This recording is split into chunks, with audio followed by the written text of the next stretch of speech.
मी स्नेही मित्र पंढरीनाथ बोकारे यांना या अधिवेशनामध्ये जीवन गौरव पुरस्कार देऊन त्यांना सन्मानित करण्यात आले आहे। तर अत्यंत धडाडीचं काम ते करतात, माणूस जोडण्याचं काम पंढरीनाथ करतात। तर आज त्यांना हा पुरस्कार मिळालेला आहे। या पुरस्काराबद्दल आपण त्यांना प्रथम अभिनंदन करतो आपलं रिंगणमध्ये। धन्यवाद। आणि आपल्याला पुरस्कार मिळाल्याबद्दल आपल्या काय भावना आहेत? मी सर्वप्रथम रिंगण या वेब चॅनलचं स्वागत करतोय। मराठवाड्यामध्ये असो की महाराष्ट्रामध्ये असो, रिंगणनी धुमाकूळ घातलेला आहे आणि पत्रकारिता करत असताना गेल्या 40 वर्षापासून मी पत्रकारितेमध्ये आहे। आज मला जीवन गौरव पुरस्कार मिळालेला आहे, मी धन्य झालो आहे।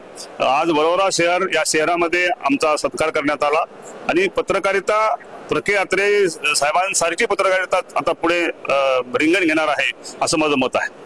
आता हे घुमान यात्रा जो तुम्ही काढता पत्रकारांसाठी, तर त्याबद्दल आमच्या नवीन प्रेक्षकांसाठी थोडक्यात सांगा। संत नामदेव हे महाराष्ट्रातील थोर संत होऊन गेलेले आहेत। ज्ञानेश्वरांनी ज्यावेळेस संजीवनी समाधी घेतली त्यानंतर नामदेव महाराज उत्तर भारतामध्ये गेले।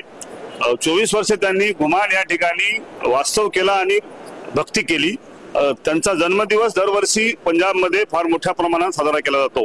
नांदेडवरनं नांदेड ते अमृतसर अशी संत नामदेव घुमान यात्रा आम्ही काढतो। या यात्रेमध्ये पत्रकारासहित सर्व क्षेत्रातली मंडळी सहभागी होते। राजकीय असतील, कला असतील, क्रीडा असतील या क्षेत्रातल्या लोकांना आम्ही त्या भागामध्ये नेऊन पंजाबची संस्कृती दाखवतो।